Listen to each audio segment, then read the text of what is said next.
de l'industrie, frère. Le ma...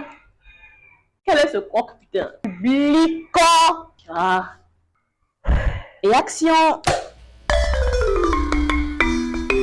Par Afrique arabophone, il faut entendre pays africain où l'arabe est largement parlé et a une influence culturelle significative.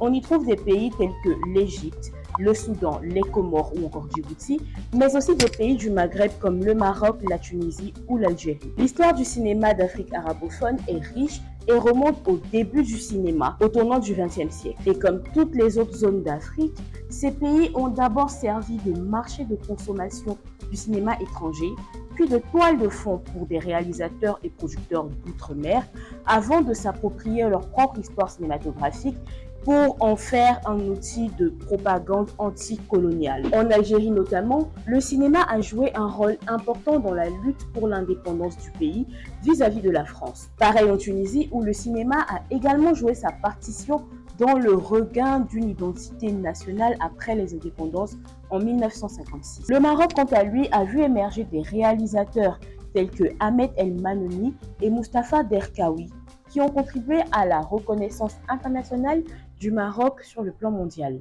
En tout cas, voici de façon simplifiée la chronologie des événements qui ont marqué ce cinéma. À partir de 1897, l'on assiste à des projections de films en Tunisie et au Maroc. Dès 1911, ce sont des ouvertures successives de salles de cinéma. 8 au Caire, 3 à Alexandrie, d'abord 7 à Alger en 1914, pour finalement en compter 40 en 1939. Une telle propagation des salles a forcément fait naître des passions. C'est pourquoi en 1922, l'on a le premier court-métrage de fiction tunisien, Zora d'Albert Samana Chiti. Au même moment, l'Égypte obtient son indépendance, moment privilégié lors duquel sort le premier court-métrage du pays, Barsoum Looking for a Job de Mohamed Bayouni.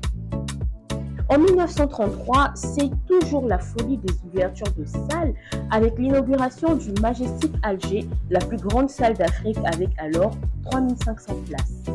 La décennie qui suit voit l'Égypte devenir un mastodonte de l'industrie avec l'émergence de nombreuses stars telles que Omar Sharif et Faten Amana ou encore la diva Kalsoum. C'est l'âge d'or du cinéma égyptien avec 64 films tournés sur place, de quoi rayonner dans le monde arabe. Le Maroc lui emboîte le pas avec la création du Centre cinématographique marocain en 1944, un établissement public chargé de mieux structurer le secteur. Entre 1951 et 1956, ce sont les indépendances successives de la Libye, du Soudan, du Maroc et de la Tunisie.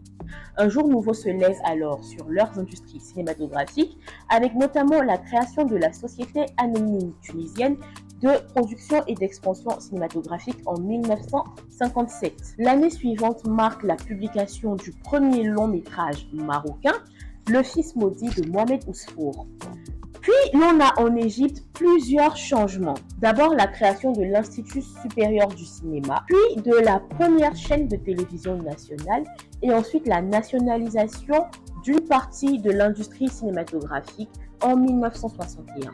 Un boost considérable, mais aussi un exemple qui inspire bientôt l'Algérie, le Maroc, la Tunisie et la Mauritanie à créer leur propre chaîne nationale. En 1964, c'est la création du Centre national du cinéma algérien, suivi de près en 1966 par la naissance des Journées cinématographiques de Carthage, qui deviendront plus tard le Festival international du film de Carthage, un festival incontournable aujourd'hui en Afrique. Et ainsi continua l'évolution dynamique de ce cinéma avec de plus en plus de productions primées telles que par exemple Chronique des années de braise de Mohamed Lakhdar Amina qui a remporté la Palme d'Or au Festival de Cannes de 1975. La plupart de ces productions traitent de sujets sur les questions sociales, de la condition de la femme ou encore de l'immigration. Seulement voilà, en 2013, l'Égypte s'affaiblit avec le coup d'État qui renverse Mohamed Morsi.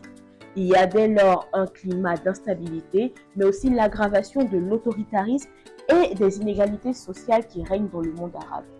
Inégalités qui, en tout cas pour le monde du cinéma, auraient pu se résoudre si ces États avaient su s'unir. Hélas, après plusieurs tentatives, cela semble mal parti. C'est d'ailleurs à ce propos que la réalisatrice marocaine Farida Ben Yazid indique la difficulté des coproductions sud-sud entre les États du Maghreb lors du colloque de la Journée internationale cinématographique de Carthage en 2010. Vous constaterez que nous avons peu ou pas du tout parlé du cinéma soudanais. C'est parce qu'il est marqué par une durée de vie très courte, brusquement freinée à cause de certains problèmes économiques, politiques, sociaux. Mais le cinéma soudanais est en train de se reconstruire et on a foi que bientôt il sortira de terre. Pareil aux Comores, même si là on voit qu'il y a des efforts qui sont consentis même au niveau de l'État pour un peu plus booster l'industrie. Djibouti, quant à lui, a la cinématographie la plus récente et se bat pour rayonner au plan international. Qu'importe. Il faut noter que dans cette partie de l'Afrique, le développement cinématographique est en expansion constante et se bat et fait tout pour mettre l'Afrique au premier plan au niveau international. Voilà égrenés les grands moments du cinéma d'Afrique arabophone qui vient marquer la fin de cette série historique sur le cinéma en Afrique. J'espère que vous aurez appris énormément de choses. En tout cas, moi, ça m'a énormément enrichi parce qu'il faut savoir qu'à chaque fois que je produis un épisode, ça signifie que je fais des recherches et que ma culture cinématographique augmente. Donc, je vous invite à interagir avec moi en commentaire, à poser des questions, à donner des points contradictoires, peut-être parce que je ne sais pas tout et que je peux me tromper. Et je vous invite aussi à vous abonner et à suivre de près.